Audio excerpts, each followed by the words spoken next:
श्री राधे श्याम। परम पूज्य श्री गौरदास जी महाराज जी के YouTube चैनल को सब्सक्राइब करें। पूज्य महाराज श्री की कथाओं को सर्वप्रथम देखने के लिए बेल आइकन दबाना ना भूलें।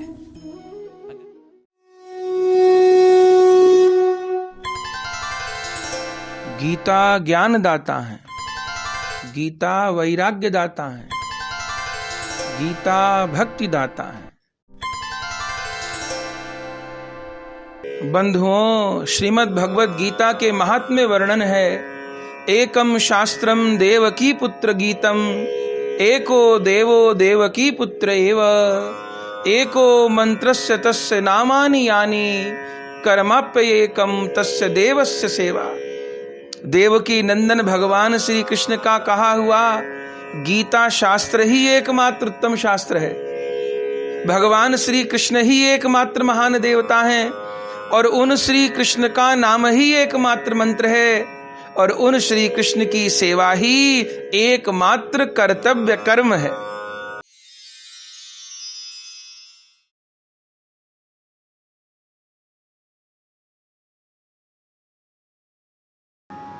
वंदेहं श्रीगुरो श्रीयुतपदकमलं, श्रीगुरुन् वैष्णवांश्च,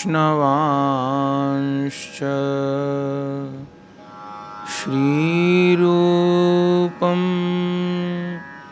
साग्रजातं सहगण रघुनाथान्वितं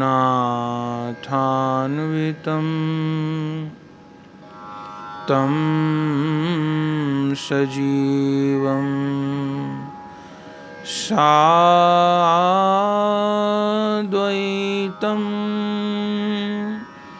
सावधूतं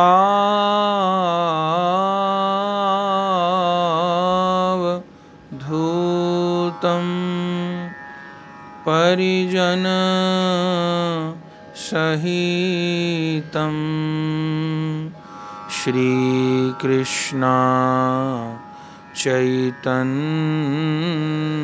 देवं, श्री राधा कृष्ण पादान् सहगण ललिता श्री विशाखान्वितांश्च।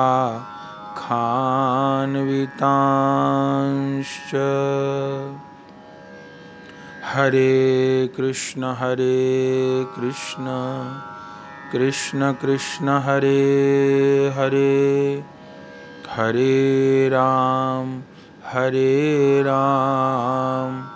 राम राम हरे हरे।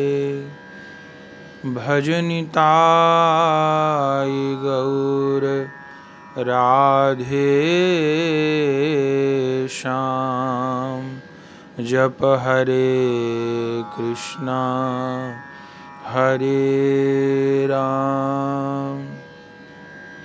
भजनिताय गौर राधे श्याम, जप हरे कृष्णा हरे राम। भजनिताय गौर राधे श्याम, जप हरे कृष्णा हरे राम।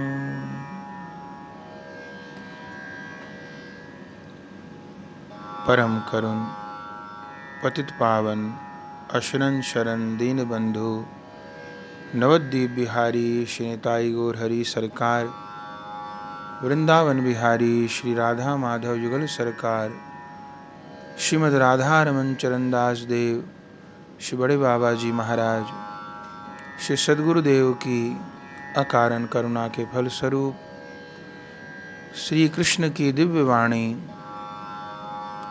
श्रीमद् भगवद गीता जी को श्रवण करने का सौभाग्य हमें आपको प्राप्त हो रहा है, जिसमें प्रथम दिन से एक एक अध्याय का पाठ करते हुए उसके यथार्थ तात्विक अर्थ को समझते हुए हम क्रम से आगे बढ़ रहे हैं, जिसमें आज इस श्रीमद् भगवद गीता प्रवचन श्रृंखला के 14वें अध्याय में हम पहुंच चुके हैं। कल 13वें अध्याय में क्षेत्रज्ञ विभाग योग को हमने श्रवण किया, जिसमें भगवान ने क्षेत्र क्या है, क्षेत्रज्ञ क्या है, ज्ञान क्या है, इस विषय को स्पष्ट किया। आज 14वें अध्याय में, जिसका नाम गुणत्रय विभाग योग है, इस अध्याय में 27 श्लोक हैं। इस अध्याय में भगवान ने त्रिगुणमयी माया के तीनों गुणों का विश्लेषण किया है, सत्वगुण, रजोगुण और तमोगुण। क्योंकि एक मनुष्य का पूरा जीवन, सृष्टि में जितने भी मनुष्य हैं, उन मनुष्यों का संपूर्ण जीवन इन तीनों गुणों में ही बीतता है। या तो कभी मन में सात्विक भाव होता है, या राजसिक भाव होता है, या तामसिक भाव होता है। तो इन गुणों का एक प्राणी के ऊपर क्या प्रभाव पड़ता है, किस गुण से व्यक्ति कैसे बंधता है, और किस गुण से बंध करके किस योनि को प्राप्त होता है, इसका पूरा वैज्ञानिक वर्णन भगवान ने इस 14वें अध्याय में किया है, जो प्रत्येक प्राणी के लिए बहुत उपयोगी है, जानने योग्य है। तो आज इस 14वें अध्याय का प्रारंभ हम भगवान की दिव्यवाणी से करते हैं। सीधे सीधे इस दिव्य अध्याय में प्रवेश करते हैं। अथ 14 अध्यायः श्री भगवानुवाच परं भूयः प्रवक्ष्यामि ज्ञानानां ज्ञानमुत्तमं यज्ञात्वा मुनयः सर्वे परां सिद्धिमितो गता। श्री कृष्ण कहते हैं, हे अर्जुन, ज्ञानों में भी अति उत्तम उस परम ज्ञान को मैं फिर कहूँगा, जिसको जानकर सब मुनिजन इस संसार से मुक्त होकर परम सिद्धि को प्राप्त हो गए हैं। इस गुणत्रय के ज्ञान को भगवान कहेंगे, जिसको जानकर कितने कितने मुनि लोग इन तीनों गुणों के बंधन से छूट करके परम धाम को प्राप्त हो गए। इस ज्ञान का क्या प्रभाव है, भगवान कह रहे हैं, इदं ज्ञानमुपाश्रित्य मम सा धर्ममागताः सर्गेऽपि नोपजायन्ते प्रलये नाव्यथन्ति च। इस ज्ञान को आश्रय करके अर्थात धारण करके मेरे स्वरूप को प्राप्त हुए पुरुष सृष्टि के आदि में पुनः उत्पन्न नहीं होते और प्रलय काल में भी व्याकुल नहीं होते। जो इसको धारण कर लेते हैं, माने वो आवागमन के चक्र से छूट जाते हैं और भगवान के धाम को प्राप्त कर लेते हैं। यह कौन सा ज्ञान है जो भगवान 14वें अध्याय में देना चाह रहे हैं? भगवान कह रहे हैं, मम योनिर्महद् ब्रह्म तस्मिन् गर्भं दधाम्यहं संभवः सर्वभूतानां ततो भवति भारत। हे अर्जुन, मेरी महत ब्रह्म रूप मूल प्रकृति संपूर्ण भूतों की योनि है। मेरी ये महत ब्रह्म रूप मूल प्रकृति संपूर्ण प्राणियों की योनि है, अर्थात संपूर्ण प्राणियों की उत्पत्ति का स्थान है, अर्थात गर्भाधान का स्थान है। और मैं उस योनि में चेतन समुदाय रूप गर्भ को स्थापित करता हूँ। उस जड़ चेतन के संयोग से सब भूतों की उत्पत्ति होती है। मेरी ये महत ब्रह्म नामक प्रकृति सब प्राणियों की योनि है। माने कि इस जगत में मूल रूप में दो तत्व हैं, प्रकृति और पुरुष। जहां पर भी सृजन है वहां पर एक शक्ति तत्व है, दूसरा शक्तिमान है। एक स्त्री है, एक पुरुष है, एक प्रकृति है, एक पुरुष है। तो जैसे संसार में भी एक संतान का जन्म अकेले स्त्री से नहीं होता, अकेले पुरुष से नहीं होता, स्त्री और पुरुष के समागम से संतान का जन्म होता है। भगवान कह रहे हैं, हे अर्जुन, मेरी महद ब्रह्म नामक ये जो प्रकृति है ये सब प्राणियों की योनि है, और मैं उसमें चेतन रूप जीवों का गर्भाधान करता हूं। माने प्रकृति तो अपने आप में जड़ है, लेकिन जब भगवान इस प्रकृति रूप योनि में चेतन जीवों का स्थापन करते हैं, तब इस जड़ चेतन के संयोग से सब प्राणियों की उत्पत्ति होती है। एक एकदम स्थूल उदाहरण के रूप में भगवान इसको समझा रहे हैं। कैसे उत्पत्ति होती है? सर्वयोनिषु कौन्तेय मूर्तयः संभवन्ति या तासां ब्रह्म महद्योनिरहं बीजप्रदः पिता। हे अर्जुन, नाना प्रकार की सब योनियों में जितनी मूर्तियां अर्थात शरीरधारी प्राणी उत्पन्न होते हैं, प्रकृति तो उन सब की गर्भ धारण करने वाली माता है, और मैं बीज को आरोपित करने वाला पिता हूं, बीज को स्थापन करने वाला पिता हूं। जैसे पिता अपनी पत्नी, उस उत्पन्न होने वाली संतान की माता के भीतर गर्भाधान करता है, उस प्रकार भगवान उन चेतन जीवों का गर्भाधान प्रकृति रूप स्त्री के गर्भ में करते हैं। मैं उन बीज को स्थापन करने वाला पिता हूँ। सत्वं रजस्तम इति गुणा प्रकृति संभवा निबधनन्ति महाबाहो देहे देहिनमव्ययम्। हे अर्जुन, सत्वगुण, रजोगुण और तमोगुण, ये प्रकृति से उत्पन्न तीनों गुण अविनाशी जीवात्मा को शरीर से बांधते हैं।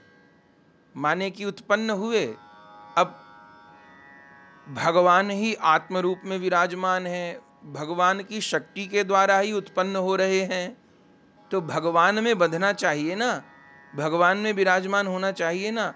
लेकिन भगवान में न बंध करके त्रिगुणमयी माया के द्वारा, हे अर्जुन, ये सत्वगुण, रजोगुण और तमोगुण, ये प्रकृति के उत्पन्न तीनों गुण अविनाशी जीवात्मा को शरीर में बांधते हैं। माने कि भगवान का अंश है, भगवान का जीव है, तो भगवान में नहीं बंध पाता। वह जन्म लेकर इस संसार में आकर के इस त्रिगुणमयी माया के अंतर्गत में सत्वगुण से या रजोगुण से या तमोगुण में बंध जाता है, और उसी बंधन के प्रभाव में उसका वह जन्म बीत जाता है, और उन्हीं बंधनों के प्रभाव में उसका आगे वाला जन्म हो जाता है। तत्र सत्वं निर्मलत्वात् प्रकाशकं नामयं सुख संगेन बध्नाति ज्ञान संगेन चानघ। हे निष्पाप अर्जुन, उन तीनों गुणों में जो सत्व गुण है, भगवान ने 5वें श्लोक में कहा कि प्रकृति रूप योनि में मुझ पुरुष के द्वारा चेतन जीवों का गर्भाधान होता है और प्रकृति की योनि से ही उन सब जीवों की उत्पत्ति होती है, पर जन्म लेकर के वह जीव प्रकृति से 3 गुणों में बंध जाते हैं। वो 3 गुण हैं, सत्वगुण, रजोगुण, तमोगुण। अब किस किस गुण में बंधकर क्या क्या होता है और किस किस गुण में बंधकर कैसे कर्म की प्रेरणा मिलती है, कैसी योनि होती है, कैसा कर्म चक्र होता है, उसको भगवान बता रहे हैं। कह रहे हैं, हे अर्जुन, इन तीनों गुणों में सत्वगुण तो निर्मल होने के कारण प्रकाश करने वाला और विकार रहित है। वह सुख के संबंध से और ज्ञान के संबंध से अर्थात उसके अभिमान से बांध देता है। माने कि जो सत्वगुण है वह अच्छा है। अगर जिसका मन सत्वगुण से बंधा है, जिसके भीतर सत्वगुण माने सात्विक गुण ज्यादा है, तो निर्मल है, शरीर स्वस्थ रहता है, अच्छे काम करने के लिए उसकी प्रवृत्ति होती है, वो पुण्य कार्यों में, सत् कार्यों में, लोक कल्याण के कामों में लगता है, प्रकाश करने वाला है, विकार रहित है। सतोगुण प्रधान जिसका शरीर है, जिसका मन है, तो असत कर्मों में, बुरे कर्मों की तरफ उसका भाव नहीं जाता। पर बहुत सावधान देने की बात है, यह सत्वगुण भी बांधता है। क्यों? यह सत्वगुण पुण्य कर्म, सत्कर्म करने के लिए प्रेरित करता है, अच्छे काम करने के लिए प्रेरित करता है। अब जो सत्वगुण से बंधा है, माने सत्वगुण से प्रेरित है, जिसके भीतर सत्वगुण अधिक है, तो उसका पुण्य कर्म करने की तरफ मन जाएगा। ये तो बहुत अच्छी बात है, पुण्य कर्म, सत्कर्म, उपकार इत्यादि में मन जाएगा। और वो जो जिसके भीतर सत्वगुण प्रधान है, तो वो पहले से भी पुण्य की पूंजी लाया है और अब भी पुण्य कर रहा है, तो परिणाम स्वरूप उसको सुख भी मिलेंगे। माने शरीर के स्वास्थ्य का सुख, परिवार का सुख, पति पत्नी अच्छे, संतान अच्छी, घर अच्छी, व्यापार अच्छा, सब कुछ अच्छा, सब कुछ अनुकूल, कोई झंझट नहीं, कोई समस्या नहीं, क्योंकि प्रकाश करने वाला विकार रहित है। लेकिन ऐसा व्यक्ति भी, बहुत ध्यान देने योग्य बात है, हम ये सोच रहे हैं कि हमारा घर परिवार बहुत अच्छा है, पति पत्नी सब लोग बहुत अच्छे, बच्चे बहुत अच्छे लायक हैं, पढ़ गए लिख गए, घर में धन भी खूब है और शरीर भी निरोगी है, सबकी आयु भी अच्छी है, पुत्र पौत्र घर में धन धान्य सब भरा हुआ है, और बस भगवान की बहुत कृपा है, और पूर्णमासी को ये कर लेते हैं, अमावस्या को ये कर लेते हैं, और साल में एक दिन वहाँ जाकर भंडारा कर लेते हैं, और बाकी समय अपना व्यापार देखते हैं, काम धंधा देखते हैं। ऐसा व्यक्ति ऐसा प्राय कहता है। तो वो पुरानी पुण्य की पूंजी लेकर आया था और उस पुण्यों के प्रभाव से उसने इस जन्म में भी गलत काम नहीं किए, अच्छे काम किए, रजोगुण वाले काम नहीं किए, तमोगुण वाले भी नहीं किए, मन भी अच्छा रहता था, स्वास्थ्य भी अच्छा था, परिवार भी अच्छा था, व्यापार भी अच्छा था, सब कुछ अच्छा था। लेकिन विशुद्ध रूप में भगवत भक्ति नहीं थी। सब कुछ अच्छा था। अभी कहा ना, केवल पाप ही नहीं गिराते, पुण्य भी गिरा देता है। सब कुछ अच्छा था, सब कुछ ठीक था, लेकिन अगर विशुद्ध रूप में भगवत भक्ति नहीं थी, भगवत प्राप्त महापुरुष का आश्रय नहीं था, विशुद्ध रूप में श्री कृष्ण भक्ति नहीं थी, अनन्य भक्ति नहीं थी, जो कुछ भी सात्विक कर्म करते थे, यज्ञ करते थे, अनुष्ठान करते थे, पाठ करते थे, बहुत धन कमाते थे, सब कुछ अच्छा था, उससे दान भी कर देते थे, अब उससे सुख मिला हमको, लेकिन विशुद्ध रूप में भगवत भक्ति नहीं की, तो क्या होगा? तो ये जो सत्व गुण जिसने जीवन में इतने सुख दिए हमको, ये सत्व गुण भी हमको बांधेगा। कैसे बांधेगा? वह सत्व गुण हमको सुख के संबंध से और ज्ञान के संबंध से अर्थात उसके अभिमान से बांधता है। अगर वो साधारण संसारी प्राणी है, व्यापार करने वाला, नौकरी करने वाला, सब कुछ ठीक और क्या चाहिए, और जितना होता है भगवान का नाम ले लेते हैं, ये कर लेते हैं, वो कर लेते हैं, वहां पर साल भर में भंडारा कराते हैं, ये सब गलत नहीं है। बहुत ध्यान से समझने वाली बात है। कितना भी सात्विक कर्म किया, कितना भी पुण्य कर्म किया, लेकिन दुनिया के सारे पुण्य कर्म मिलके, सारे सात्विक कर्म मिलके, दुनिया के सब प्राणियों के सत्व गुण मिलकर के यदि उसने अनन्य भाव से भक्ति नहीं की भगवान की, माने मन श्री गोविंद के चरण कमलों में नहीं लगाया, यदि रोकर राधा गोविंद को नहीं पुकारा, यदि उसको उसके हृदय में राधा गोविंद को प्राप्त करने की विकट लालसा नहीं पैदा हुई, तो जो सत्य गुण, जो सब कुछ ठीक करा हुआ था, लोग भी कह रहे हैं अरे बहुत अच्छा, बहुत अच्छे, इतना दान पुण्य करते हैं इसलिए घर में इतनी सुख समृद्धि होगी, तो ये जो सत्य गुण है ये क्या करेगा? ये भी बांधेगा। ये कहां बांधेगा? ये सुख के संबंध से बांधेगा। सुख के संबंध से बांधना क्या होता है? अब ऐसे व्यक्ति को किसी ने आकर के कहा कि अरे भैया इतनी सुंदर कथा हो रही है, वहां चलो। वो क्या कहेंगे? अरे क्या जरूरत है भैया, हम तो यहाँ घर में बैठ करके सुबह ये पाठ कर लेते हैं और अपना काम धंधा देखते हैं, महीने में वहां पर ये कराते हैं और साल भर में वहां पर ये कराते हैं, और ठीक है भैया अभी समय नहीं। किसी ने आकर के कहा अरे भैया उन महात्मा ने बताया कि गुरु दीक्षा बहुत आवश्यक है, और फिर दीक्षा लेकर के गुरु मंत्र का जप किया जाए और उसके अनुसार फिर भगवत भक्ति करते हुए भगवान को पाया जाए। अरे भैया हमारा तो घर परिवार सब ठीक है, बाल बच्चे सब बढ़िया हैं, बस हम तो किसी के साथ बुरा करते नहीं, किसी का लेते नहीं, अपना देते नहीं। ऐसी बातें वो करेगा। यदि वो असलियत में ऐसा कर भी रहा है तो सत्य गुण प्रधान है, बुराई नहीं, लेकिन वो ये सोचे कि ये सत्य गुण, ये पुण्य कर्म, ये लोक कल्याण का काम मुझे भवसागर से पार कर देगा, मेरे जन्म कर्म के बंधनों को काट देगा, मुझे भगवान के धाम में पहुंचा देगा, तो ये उसकी बड़ी भारी भूल है।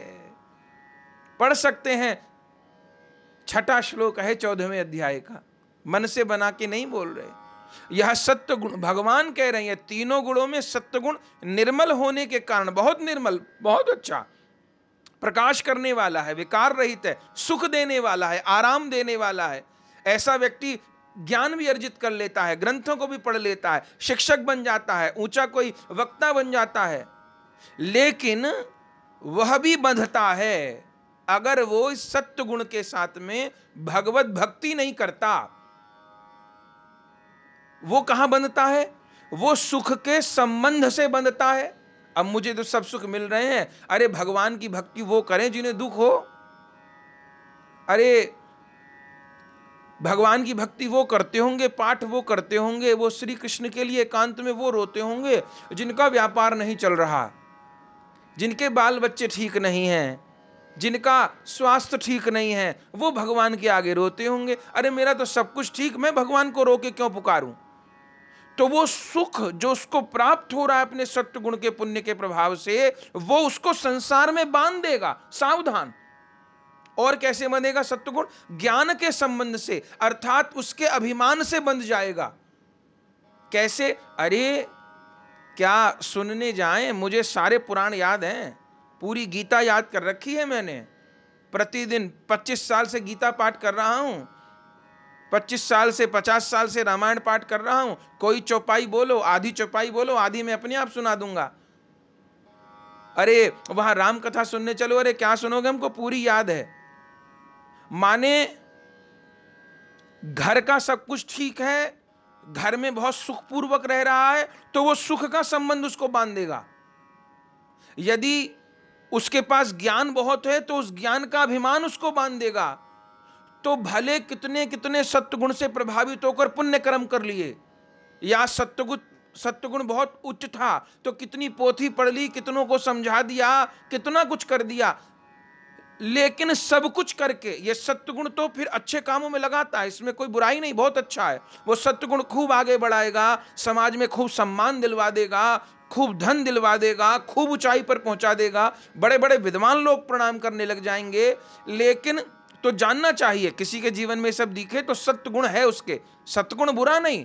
लेकिन अगर उस सत्वगुण के साथ में भी भगवत भक्ति नहीं की तो ये सत्वगुण सोने की जंजीर बन जाएगा, सोने की जंजीर, सोने की श्रृंखला बन जाएगा।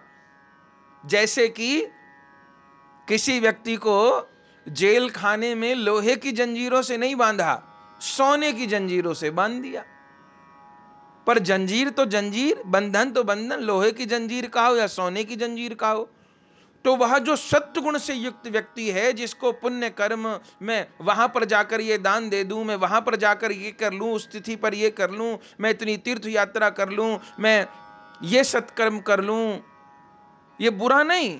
पर उसका जो सत्वगुण है वो उसको पुण्य की प्रेरणा तो देगा, तीर्थ यात्रा की प्रेरणा देगा, दान की प्रेरणा देगा, कोई लोक कल्याण का काम करे इसकी प्रेरणा देगा। पर उसका सत्वगुण एकांत में बैठ करके शामा शाम में मन लगाया जाए, कैसे मेरे मन में जो कभी बेटे का, कभी बेटी का, कभी संतान का, कभी पैसे का, कभी दुकान का, कभी घर का, कभी रिश्तेदारों का, कभी उस संस्था का, कभी उस संस्था का जो चिंतन चल रहा है वो मेरे मन से निकले और मैं एकांत में शामा शाम का बैठ करके चिंतन करूं, उनकी लीला का स्मरण करूं, उनको पुकारूं, ये भाव जागृत नहीं होगा। वो बहुत जगह अपने आप को फंसा लेगा, भले धार्मिकता के नाम पर, भले किसी लोक कल्याण के नाम पर, भले किसी परोपकार के नाम पर। बहुत सावधान, गलत नहीं कह रहे, भगवान कह रहे हैं सत्वगुण तो निर्मल होने के कारण प्रकाश करने वाला है, विकार रहित है। लेकिन यदि उसमें भक्ति युक्त नहीं है, अब होना क्या ही चाहिए था, सत्वगुण है, घर परिवार सब कुछ ठीक है, अरे तो ठीक है, तो बहुत अच्छी बात, आप तो भगवान को धन्यवाद देना चाहिए था। जिसका घर परिवार शरीर ठीक नहीं होता तो वो बेचारा कैसे भक्ति कर पाएगा, उन्हीं अभावों को सोचता रहेगा। अब मेरे पास तो सब अनुकूलता है ना, तो संसार का रोना छोड़कर अब राधा माधव के लिए रोऊं। अब इतनी आयु हो गई मेरी, 50 की आयु पार हो गई और बच्चों के ब्याह भी हो गए और घर में पर्याप्त संपत्ति है, अब मुझे कमाने की जरूरत नहीं, तो सब कुछ छोड़कर मैं जाऊं ना वृंदावन, अब मैं रहूं ना, अब मैं 24 घंटे का साधक बनूं ना, अब मैं 3 लाख नाम करूं, वृंदावन धाम की परिक्रमा करूं।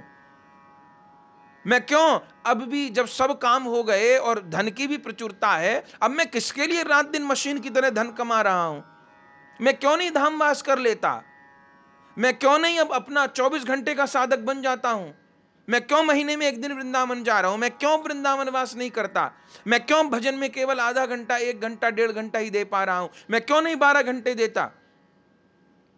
तो ये भाव उसके मन में उत्पन्न नहीं होगा।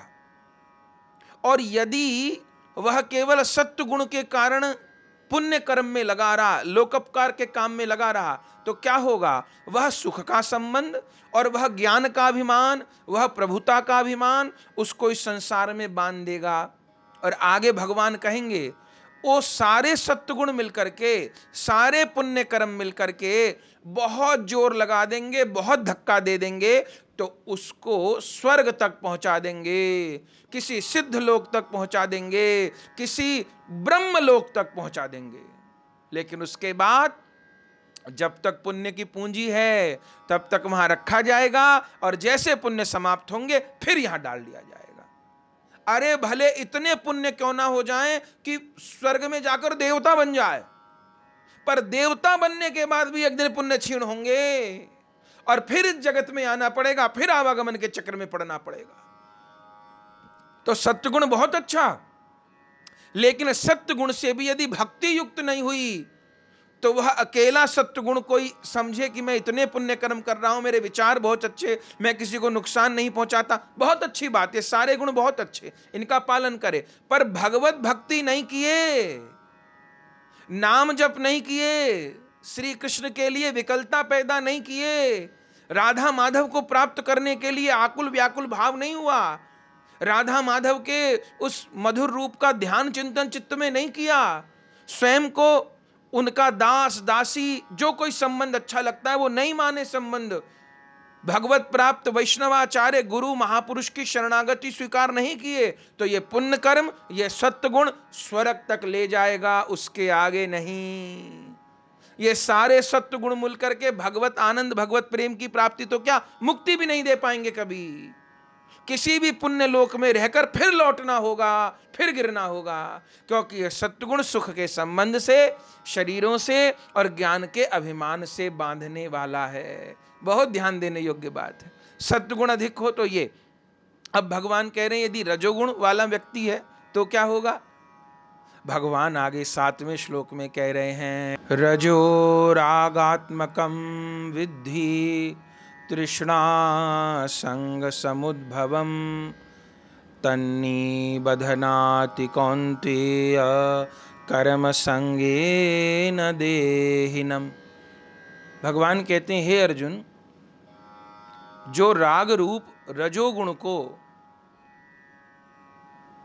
धारण करता है, माने जिसके भीतर रजोगुण है, हे अर्जुन, राग रूप रजोगुण को कामना और आसक्ति से उत्पन्न जान, वह इस जीवात्मा को कर्मों के और उनके फल के संबंध में बांधता है। राग रूप रजोगुण को कामना और आसक्ति से उत्पन्न जान। रजोगुण कब उत्पन्न होगा? जब कामना और आसक्ति हृदय में होगी। जब किसी चीज को पाने की इच्छा होती है और जब वो कामना पूरी हो जाती है तो मोह पैदा हो जाता है, आसक्ति पैदा हो जाती है, और वो कामना पूरी नहीं होती तो क्रोध उत्पन्न हो जाता है। और इस कामना और आसक्ति से रजोगुण उत्पन्न होता है। रजोगुण को कामना और आसक्ति से उत्पन्न जान। तो जो सतोगुण था तो वो सुख के संबंध से और ज्ञान के अभिमान से बांधता था। ये रजोगुण कहाँ बांधता है? यह इस जीवात्मा को कर्मों के और उनके फल के संबंध में बांधता है। माने जिस कामना का वो चिंतन कर रहा है उस कामना से बंधेगा। कामना पूरी नहीं होगी तो क्रोध में लाल पीला हो जाएगा, और कामना पूरी हो जाएगी, अरे बहुत अच्छे, तो आसक्ति से बंध जाएगा। और वह इस जीवात्मा को ये रजोगुण कर्मों के और उनके फल के संबंध में बांधता है। वह कर्मों में अत्यंत आसक्त हो जाता है, संबंधों में अत्यंत आसक्त हो जाता है और उनके फल से बंधता है।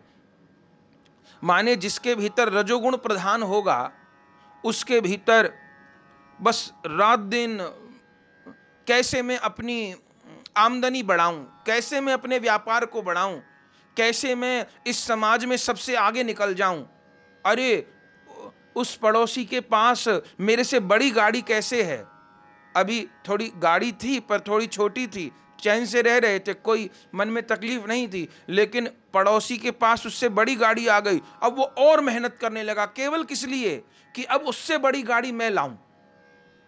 फिर वो और बड़ी गाड़ी लाया तो फिर उसका चैन समाप्त हो गया। तो वो परस्पर अपनी कहीं ना कहीं तुलना करता रहता है और उस तुलना में फिर अपने आप को आगे बढ़ाने के लिए अथक परिश्रम करता है। रात दिन केवल कैसे मैं अपने पैसे को बढ़ाऊं, अपने स्तर को बढ़ाऊं, अपनी सुविधाओं को बढ़ाऊं, इसके लिए। और फिर जैसे जैसे वो कामनाओं को बढ़ाता है ऐसे ऐसी उसकी आसक्ति भी बढ़ती चली जाती है, उसका राग द्वेष भी संसार में बढ़ता चला जाता है। तो कामना और आसक्ति से रजोगुण उत्पन्न होता है और वह रजोगुण इस जीवात्मा को कर्मों के और उनके फल के साथ बांधता है। माने कामजनित रजोगुण को तृष्णा और आसक्ति पैदा करती है और यह जीवात्मा को सकाम कर्म की आसक्ति से बांधता है। फिर माने वो पूजा भी करता है यदि, तो वो पूजा भी, अरे उसके यहाँ इतना पैसा कैसे आ रहा है, किसी ने कहा उसने तुमको पता नहीं लक्ष्मी यज्ञ किया है, अरे तो मैं भी अब कुछ भी हो जाए पैसा जुटाऊंगा, लक्ष्मी यज्ञ कराऊंगा ताकि मेरे यहाँ भी खूब पैसा हो। तो पूजा में भी जाएगा तो वह जीवात्मा सकाम कर्म ही करेगा। अरे किसी ने कहा पूजा पाठ से नहीं होगा, उन पंडित जी को हाथ दिखाओ, और वो पंडित जी बताएंगे कि किस ग्रह के कारण तुम्हारा व्यापार नहीं चल पा रहा है, तो वो उनके पास भागेगा। अब उस ज्योतिषी ने कहा कि फला ग्रह की पूजा करो, तो वो उस ग्रह की पूजा में लग जाएगा, फिर सब कुछ छोड़ देगा। किसी ने कहा नहीं नहीं, तुम्हारे लिए पीला रंग बहुत शुभ है, तुम पीला कपड़ा पहना करो। नहीं, तुम्हारे लिए काला कपड़ा बहुत शुभ है, तुम काला पहना करो, तो वो करने लग जाएगा। माने उसका हर कर्म सकाम होगा। अपनी कामनाओं को पूर्ति करने के लिए बेहिसाब मेहनत, ग्रह पूजा, कोई ये तक कह देगा कि जाओ तुम किसी पीर मजार के ऊपर चद्दर जाकर के चढ़ाओ, तो वो करने लग जाएगा। जो उसको बताया जाएगा वो वही करने लग जाएगा। और यह राग रूप जो रजोगुण है, वो उस व्यक्ति को उन कर्मों के साथ बांधता रहेगा। और फिर कर्म से बंधेगा तो कर्म फल की तो उसको आसक्ति थी, कर्म फल के साथ बंधेगा। और ये रजोगुण उसको कहां ले जाएगा? ये रजोगुण उस व्यक्ति को जिनकी वो कामना कर रहा था, जिनकी वो ममता कर रहा था, वहां पहुंचा देगा। माने कि बेटी में आसक्ति रह गई, ठीक, तो पता चला अगली बार बेटी की बेटी बनकर के आना पड़ गया। पोते में आसक्ति रह गई दादी की, तो पोते के घर बेटी बन के आ गई और लोग बहुत खुश होते हैं। हमको तो इसकी शक्ल लगती है बिल्कुल दादी से मिलती हुई है। अब दादी फिर आ गई, अरे अच्छी बात है, अपना उद्धार नहीं किया, फिर यहीं आ गई। और फिर अपने उस रूप में जो पाप किए होंगे, अब दोबारा उस परिवार में आ गया, या जहां आसक्ति थी वहां चला गया, रिश्तेदारी के परिवार में चला गया। अब ये भी कोई नहीं समझे कि मनुष्य बन गया ना, रजोगुण के कारण व्यक्ति मनुष्य बनता है, तो उसको अच्छा है दोबारा मनुष्य बन गए, किसी घर में जन्म हो गया या अपने घर में दोबारा जन्म हो गया। लेकिन उन पूर्व जन्म में जिन कामनाओं को करते हुए जो पाप कर्म किए थे, सत्कर्म किए थे, मनुष्य भी बना, तो वो दंड उसको मिलेगा किसी भी रूप में। माता पिता अनुकूल नहीं मिले, पति अनुकूल नहीं मिला, पत्नी अनुकूल नहीं मिली, शरीर अनुकूल नहीं मिला, धन का अभाव बना रहा, घर संसार का अभाव बना रहा, या कोई शरीर में कष्ट, या कोई अंग भंग, या किसी भी प्रकार की कोई मुश्किल उलझन समस्या लगी रहेगी, और वो उसका मनुष्य जन्म भी पूरे जीवन गल गल के और माने कि तनाव में बीतेगा। फिर वो कहेगा अरे मुझे तो जब से पैदा हुआ सुख नहीं मिला, अरे मेरी तो सारी जिंदगी दुख में बीती। तो उसका कारण क्या था? जो मनुष्य ऐसी बात कर रहा है उसका कारण क्या है? उसका कारण है कि उसके भीतर रजोगुण प्रधान है, और वह रजोगुण कामना और कामना पूर्ति पर जो आसक्ति उत्पन्न हुई उसके कारण हुआ। वह उसको कर्मों को और कर्मों के फल में उसको बांधता है, और वो बार बार, भले वो मनुष्य बने बार बार बार बार बार, पर उन भोगों को भोगता रहता है, और बार बार फिर इस दुखमय संसार में वो आता रहता है और नाना प्रकार के दुखों को भोगता है। और चूंकि सत्गुण नहीं है, रजोगुण है, तो वो कभी पुण्य कर्म की ओर भी प्रवृत्त नहीं होता। हाँ, कोई पूजा पाठ किसी सकाम भाव की पूर्ति के लिए कर ले, पर वो पुण्य कर्म, लोक कल्याण, ऐसा भाव भी उसके मन में नहीं होता। और सत्वगुण वाले का जीवन तो शांत रहता है, सुखी रहता है। इस रजोगुण वाले को वो शांति और सुख भी नहीं मिल पाता, क्योंकि रजोगुण प्रधान है। तो भले मनुष्य बन जाए, कोई ना कोई तकलीफ, अभाव उसको सताता रहेगा। माने धन बहुत है तो शारीरिक दुख सताएगा, कोई शरीर में रोग होगा। शरीर ठीक है तो धन कम है तो धन के अभाव से जूझता रहेगा। धन भी है, शरीर भी ठीक है, तो संतान गलत निकल गई, उसके दुख से जूझता रहेगा। वह आसक्ति और कामना उसको बार बार कर्मों में और कर्मों के फल में बांधती रहेगी। यह है रजोगुण वालों का चिट्ठा। और जिनमें तमोगुण है वे कैसे होंगे, उनके लिए भगवान अब 8वें श्लोक में बता रहे हैं। तमस तव ज्ञानजं विद्धि मोहनम सर्वदेहिनां प्रमादालस्य निद्राभिस्तन्निबध्नाति भारत।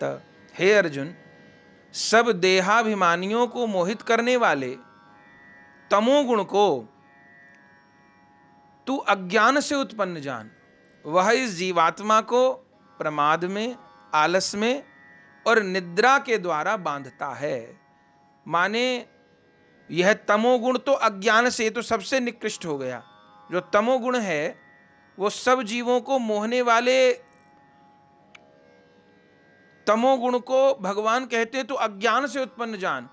यह देह, जो देह अभिमानी जीव है उसको प्रमाद से, आलस से, निद्रा के द्वारा बांधता है। ऐसे प्राणियों के भीतर किसी भी प्रकार के कर्म करने की कोई इच्छा नहीं रहती। उनके जीवन में प्रमाद, आलस और निद्रा, ये तीन चीज प्रधान दिखाई देती हैं। यदि हमारे शरीर में हर समय प्रमाद और आलस से बना रहता है, माने खूब सो लिए फिर भी नींद पूरी नहीं होती, कभी हमेशा आलस से शरीर में बना रहता है, तो अगर शारीरिक रोग है तो उसको ठीक कराएं, और शारीरिक रोग नहीं है तो मान लें कि शरीर में तमोगुण की वृद्धि हो रही है। ये तमोगुण हमेशा शरीर में आलस से बनाए रखेगा और प्रमाद रखेगा। अच्छा, जब प्रमाद में पड़े रहेंगे तो क्या होगा?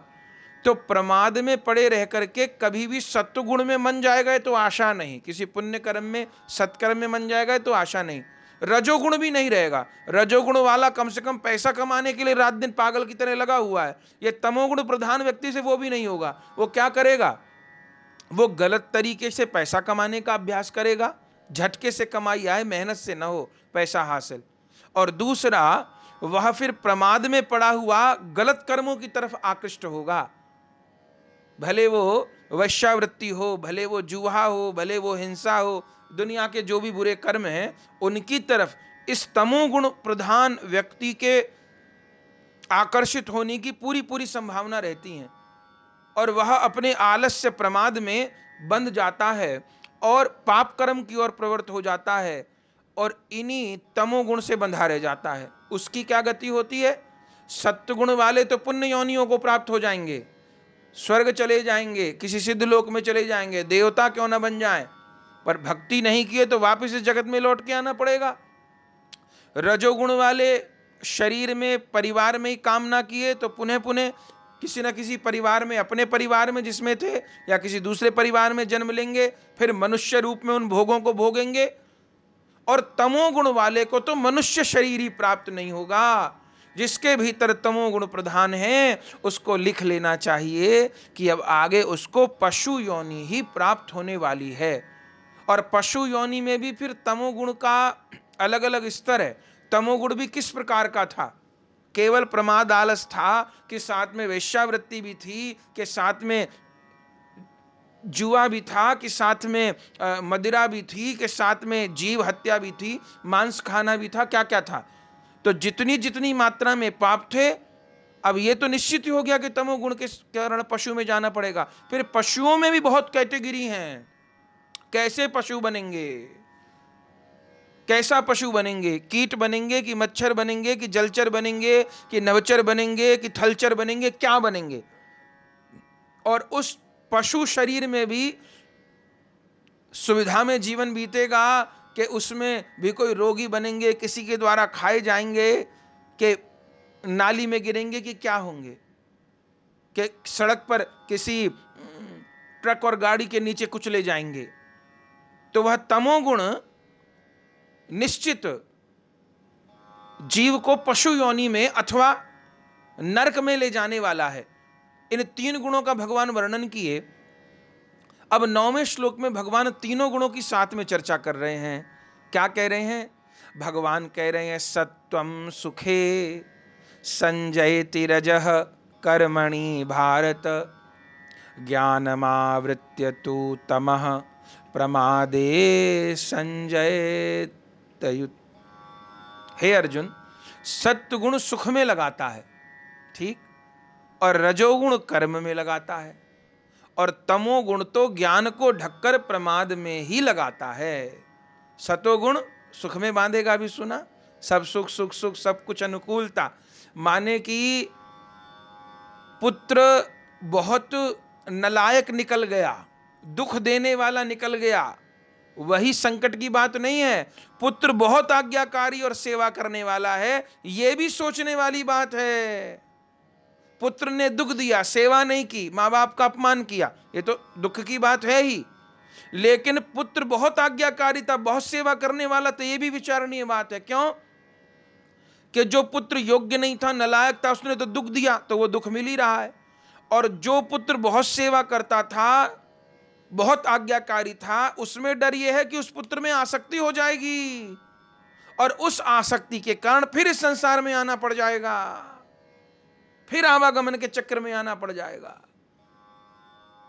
तो सुख और दुख दोनों ही बांधते हैं। अभी भगवान आगे और स्पष्ट करेंगे। तो सत्वगुण सुख में लगाता है, रजोगुण कर्म में लगाता है और कर्म की प्रेरणा देता है, और जो तमोगुण है वो व्यक्ति को प्रमादी बनाता है, प्रमाद में लगाता है। अच्छा, ऐसा भी नहीं है कि ये सत्वगुणी बना रहता है हर समय, या रजोगुणी बना रहता है, तमोगुणी बना रहता है। भगवान 10वें श्लोक में क्या कह रहे हैं? हे अर्जुन, रजस तमश्चाभिभूय सत्वं भवति भारत, रजः सत्वं तमश्चैव तमः सत्वं रजस्तथा। हे अर्जुन, कभी तो क्या होता है, रजोगुण और तमोगुण को दबाकर सत्वगुण हावी हो जाता है, कभी सत्वगुण और तमोगुण को दबाकर रजोगुण हावी हो जाता है। वैसे ही कभी सत्वगुण रजोगुण को दबाकर तमोगुण बढ़ जाता है। अर्थ क्या है? अनेक साधक भी इस बात को अनेक बार प्रश्न करते हैं कि महाराज, ऐसा पूछते हैं हमसे, अनेक साधक लोग प्रश्न करते हैं, कभी तो महाराज भजन में बहुत मन लगता है, बहुत अच्छे अच्छे काम करने को मन करेगा, कोई क्रोध भी नहीं आएगा, मन बहुत शांत होगा, माला भी खूब हो जाएगी, और कभी किसी दिन माला को उठाने का मन नहीं करेगा, छूने का मन नहीं करेगा, कथा भी सुनने को मन नहीं करेगा, एकदम नीरस मन हो जाएगा, बस लगा है पड़े रहो। और कभी कभी बुरे कर्मों की तरफ मन जाएगा, सुबह से शाम तक कोई गलत चिंतन ही बनता रहेगा, कठिनाई से अपने को रोकेंगे, फिर गलत दिशा में मन जाएगा। ये क्या है? देखिए, मन पूरे दिन शांत है, भजन करने का मन हो रहा है, पुण्य कर्म करने का मन हो रहा है, और खूब पूजा सेवा करूं, मन लग रहा है, जान ले कि सत्वगुण प्रधान बना हुआ है शरीर में, सत्वगुण का समय चल रहा है, वो ऐसे काम की ओर प्रेरित करेगा। और जब मैं अपने धन को कैसे बढ़ाऊं, मैं अपने परिवार को कैसे बढ़ाऊं, अरे उसके बच्चे मेरे बच्चों से आगे कैसे निकल गए, मैं अच्छे वस्त्र पहनूं, मैं ये करूं, मैं वो करूं, ऐसा भाव मन में हो तो भजन से तो हटेगा। तो मान ले कि रजोगुण बढ़ा हुआ है, और बुरे कामों की तरफ मन जाए तो समझो तमोगुण बढ़ा हुआ है। ऐसा भी हो सकता है कि 2-4 दिन रजोगुण रहे, 2-4 दिन सतोगुण रहे, 2-4 दिन तमोगुण रहे। यह भी हो सकता है एक दिन में ये गुण आपस में बदलते रहें, पर ऐसा नहीं कि जिसमें सतोगुण है रजोगुण नहीं आएगा, रजोगुण है तो तमोगुण नहीं आएगा। ये तीनों गुण बारी बारी से आते रहेंगे। हाँ, जिसके भीतर सत्वगुण का ज्यादा प्रभाव होगा और वो सात्विक कार्यों में भी लगा रहेगा तो उसके सत्वगुण का समय ज्यादा होगा, रजोगुण का तमोगुण का कम होगा। जिसके भीतर रजोगुण ज्यादा है, सत्वगुण उसमें भी आएगा पर थोड़ी देर के लिए आएगा, रजोगुण ज्यादा बड़ा रहेगा। जिसके भीतर तमोगुण है वो तमोगुण में ही पड़ा रहेगा। हाँ चलो जन्माष्टमी आ गई तो चलो मन हुआ आज मंदिर हुआ है, तो 364 दिन तो पाप कर्म करते रहे, हाँ एक जन्माष्टमी के दिन जाकर मंदिर में घंटी बजा जाए तो उसको थोड़े देर सतोगुण उसको प्राप्त होगा, जिसके भीतर जिस गुण की अधिकता होगी। लेकिन प्राय हर व्यक्ति में तीनों गुण रहते हैं, कभी कोई हावी होता है, कभी कोई हावी होता है, कभी कोई हावी होता है, और उसके अनुरूप जीव का स्वभाव, उसकी क्रिया बदलती रहती हैं, स्पर्धा बनी रहती है इन तीनों गुणों में आपस में। आगे भगवान कह रहे हैं, सर्वद्वारेषु देहिस्मिन् प्रकाश उपजायते ज्ञानम यदा तदा विद्या द्विवृद्धम सत्वमेतयुत। जिस समय इस देह में तथा अंतःकरण और इंद्रियों में चेतना और विवेक शक्ति उत्पन्न होती है, उस समय ऐसा जानना चाहिए कि सत्वगुण बढ़ा हुआ है। अभी कहा, भगवान उसको स्पष्ट कर रहे हैं, सत्वगुण के बढ़ने पर इस देह के सब इंद्रिय रूप द्वार ज्ञान से प्रकाशित हो उठते हैं। अच्छा, बहुत समझने की बात है, ये 11वां श्लोक है। सत्वगुण बढ़ेगा तो ठीक है, पुण्य कर्म की ओर मन एकदम शांत होगा, स्वस्थ होगा। अब क्या करे? अब सत्वगुण बढ़ रहा, एकदम संभल जाए, अब उसकी वृत्ति शुभ कर्म की ओर भी जाएगी, परोपकार की ओर भी जाएगी। पर सावधान, अब इस समय उसको अपने एकांतिक भजन रस को बढ़ाना है। माने जिस समय सत्गुण है तो रजोगुण और तमोगुण में प्रवृत्ति नहीं होगी, लेकिन पुण्य कर्मों की ओर जाएगी, सात्विक कर्मों की ओर जाएगी। लेकिन उस समय सावधान रहना है, यदि उस सत्गुण के प्रभाव में वह भगवत भजन को बढ़ा लेता है, अपने चिंतन को पुष्ट कर लेता है, तो वो चीज बढ़ने लग जाएगी। माने पुण्य को न बढ़, और ये कब होगा? जब किसी योग्य गुरु का आश्रय होगा, किसी यथार्थ भगवत भक्त का, जो सही सही अर्थों में बिना किसी लोभ के, आशा के, एकदम ठीक ठीक मार्ग अपने शिष्य को बता दे, साधक को बता दे। अगर जिसके आश्रय में हम, उनके मन में कोई और आशा है तो इधर उधर की बात बोल देंगे, जो ठीक ठीक एकदम, और फिर शिष्य सुनने वाला हो, समझने वाला हो, धारण करने वाला हो। तो ये सत्य गुण के बढ़ने पर इस देह में सब इंद्रिय रूप द्वार जो हैं ज्ञान से प्रकाशित हो उठते हैं, माने एकदम सात्विकता का संचार होता है। पर उस ज्ञान के प्रकाश के समय में, उस विवेक के समय में ठीक से निर्णय ले ले। इसलिए गोस्वामी तुलसीदास जी कहते हैं, बिन सत्संग विवेक न होई, राम कृपा बिन सुलभ न सोई। सत्संग से ही विवेक होता है। तो केवल सत्व गुण तो पुण्य कर्मों की ओर प्रेरित कर देगा, लेकिन उस समय यदि सत्संग श्रवण किया जाए, अथवा किसी दिव्य ग्रंथ का पाठ किया जाए, तो उस समय वो सत्व गुण वाला व्यक्ति, सत्व गुण जिस समय शरीर में बढ़ा हुआ है, उस समय यदि भगवत भक्ति की ओर मुड़ जाता है तो उसका भजन भी स्थिर हो सकता है, और वह भजन मार्ग में भी ऊंची अवस्था पर पहुंच सकता है।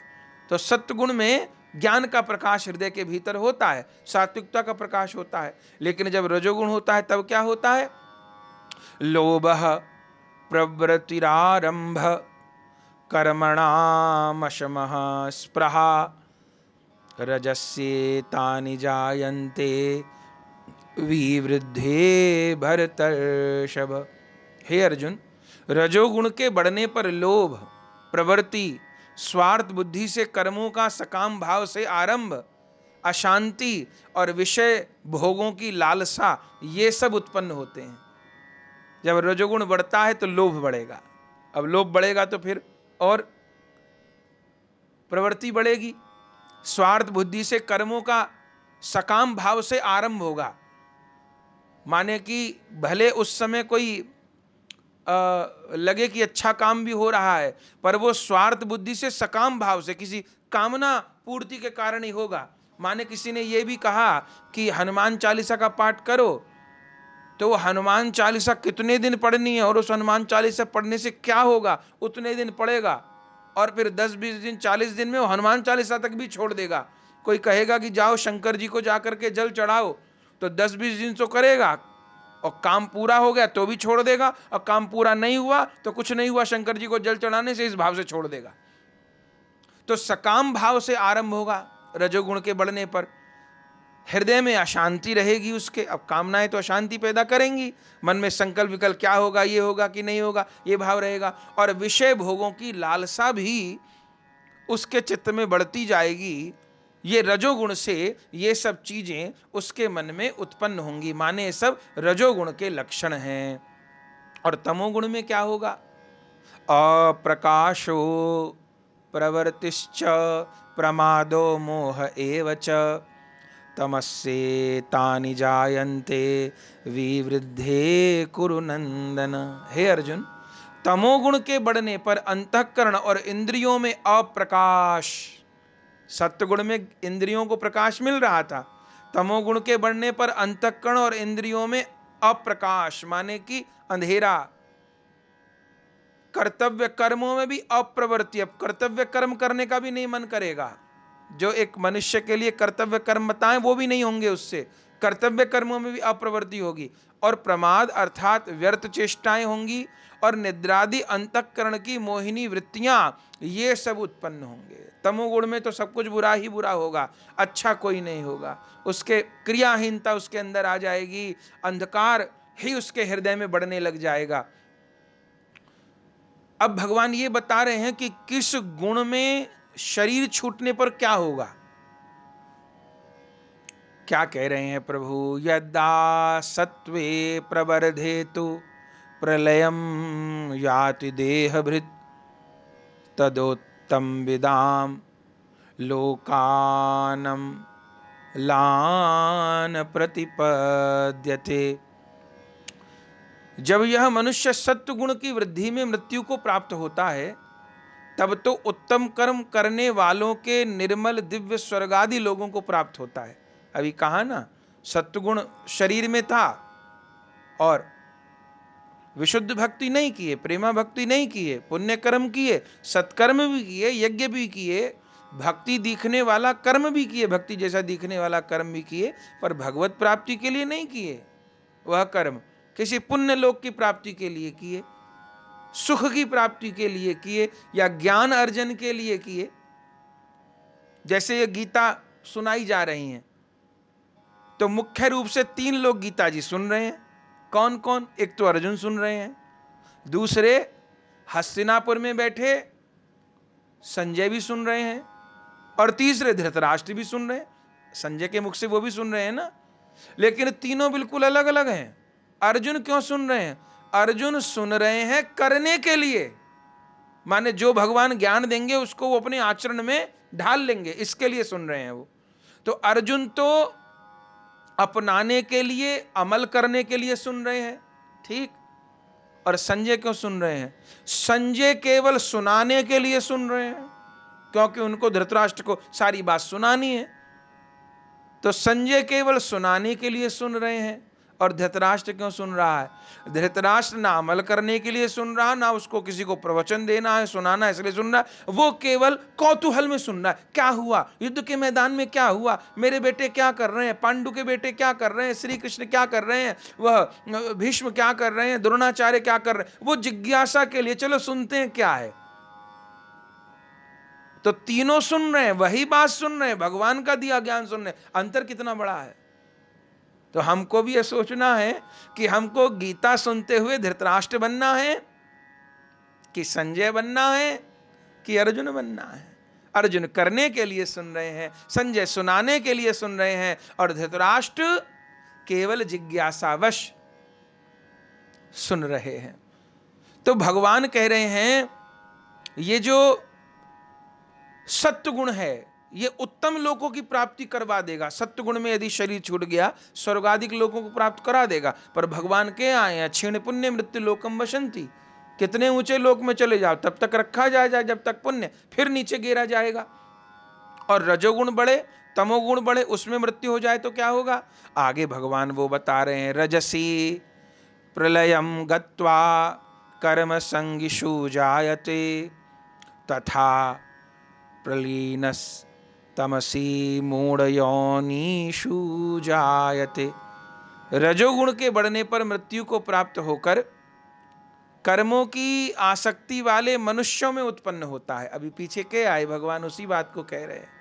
मृत्यु को प्राप्त होकर कर्मों की आसक्ति वाले मनुष्यों में उत्पन्न होता है, माने कि जन्म तो होगा पर वही अत्यंत आसक्ति पूर्वक, और जैसे कर्म किए हों, धन का भाव, शरीर का भाव, संतान का भाव, या संतान है तो अच्छी नहीं है, माने उसी द्वंद्व में, तकलीफों में, तनाव में, समस्याओं में जीवन बीतेगा। मनुष्य तो बन जाएगा क्योंकि मनुष्यों में आसक्ति कर ली। तो रजोगुण के बढ़ने पर मृत्यु को प्राप्त होकर कर्मों की आसक्ति वाले, अच्छा कर्मों में आसक्ति थी इसलिए भी मनुष्य बना, क्यों? क्योंकि जिसका देना बाकी था उसको चुकाना, जिससे लेना था, आसक्ति में रह गए तो उससे लेना बाकी है, तो आसक्ति वाले मनुष्यों में उत्पन्न होगा, कोई भगवत भक्तों में जन्म नहीं होगा। और जो तमोगुण बढ़ने पर अगर मरा, शरीर छूटा तो क्या होगा? तब वह कीट, पशु अथवा मूढ़ योनियों में नरक चला जाएगा, अथवा वो कीट, पतंग, पशु, पक्षी इन योनियों को प्राप्त हो जाएगा। कर्मणः सुकृतस्याहु सात्विकम निर्मलम फलम रजसस्तु फलम दुखम ज्ञानम तमसः फलम। श्रेष्ठ कर्म का तो सात्विक अर्थात सुख, ज्ञान और वैराग्य आदि निर्मल फल कहा है। श्रेष्ठ कर्म का तो सात्विक अर्थात सुख, ज्ञान और वैराग्य आदि निर्मल फल कहा है। और राजस कर्म का फल दुख कहा है, और तामस कर्म का फल अज्ञान अर्थात बंधन कहा है। माने सात्विक कर्म से अंतःकरण की शुद्धि होती है। अब बहुत ध्यान देने की बात है। माने कि मन में अच्छे कर्म करने की इच्छा थी और सात्विक कर्म करते रहे, तो चूंकि उससे इंद्रियों को प्रकाश प्राप्त होगा, और शायद उस पुण्य कर्म को करते हुए किसी संत का समागम हो जाए, या किसी कर्म को करते हुए पुण्य की इच्छा नहीं रही। माने कि किसी ने धन प्राप्ति के लिए गोपाल सहस्त्र नाम का पाठ किया, तो उसमें भगवान के दिव्य नाम है, तो अब उस गोपाल सहस्त्र नाम के पाठ से उसको धन मिल गया, ठीक। लेकिन अब उसको गोपाल सहस्रनाम की आदत पड़ गई है, वो संकल्प तो पूरा हो गया, लेकिन अब उस स्त्रोत में मन लगने लग गया, उससे उस अच्छा लगने लग गया। भगवान के दिव्य दिव्य नाम, दिव्य दिव्य लीला से संबंधित नाम है। अब कोई बात नहीं, अनुष्ठान तो पूरा हो गया, लेकिन अब हम पढ़ेंगे गोपाल सहस्त्र नाम। श्री रामचरितमानस जी का पाठ किसी कामना से किया था, वो कामना तो पूरी हो गई, लेकिन अब कोई बात नहीं, पाठ करते रहें। तो यदि अब कामना पूर्ति के बाद भी वो पाठ करते रहे, वो साधन करते रहे, यज्ञ करते रहे, जिस सात्विक पुण्य कर्म में तो लगेगा ही सात्विक गुण वाला, वो करते रहे, कामना की पूर्ति के फिर भी लगे रहे, तो अब लगे होने से क्या होगा? अब वह गोपाल सहस्रनाम, वह नाम जप, वह श्री रामचरितमानस जी का पाठ, वह भागवत जी का पाठ, जो पहले किसी कामना की पूर्ति के लिए था, अब कामना की पूर्ति के बाद भी वो पाठ हो रहा है, तो वह पाठ, वह सात्विक कर्म उसके अंतःकरण की शुद्धि करने लग जाएगा, उसके हृदय को पावन बनाने लग जाएगा। माने बिना गुरु शरणागति के भगवत प्रेम तो उदय नहीं होगा, लेकिन भगवत प्रेम उदय के लिए आधार प्रस्तुत होने लग जाएगा, क्योंकि अंतःकरण के मल की निवृत्ति होने लग जाएगी, अंतःकरण शुद्ध होने लग जाएगा। और ऐसे समय में यदि प्रेमी महापुरुष पुरुष का समागम हो गया, तो फिर जैसे एकदम अगर उपजाऊ भूमि हो तो थोड़ा सा बीज पड़ते ही एकदम अग्नि प्रज्वलित हो जाएगी। जैसे अगर लकड़ी सूखी हुई हो और घी में भीगी हुई हो तो जरा सी अग्नि देने पर भड़क जाएगी। ऐसे ही सात्विक कर्मों से जिसका अंतःकरण शुद्ध हो गया है, उसको थोड़ा सा भी भक्ति का संयोग होने से उसको आनंद हो जाएगा। लेकिन सात्विक कर्म का फल फिर अंतःकरण की शुद्धि हो गया, लेकिन राजस कर्म का फल तो केवल दुख ही है।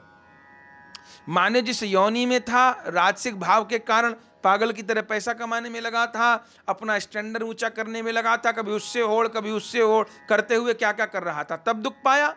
और उन्हीं आसक्ति, उसी रजोगुण में शरीर छोड़ दिया, तो अगला जन्म भी वैसे ही मिल गया दुख में, और उस जन्म में दुख पाया। यह चक्र चलता रहेगा, चलता रहेगा, चलता रहेगा।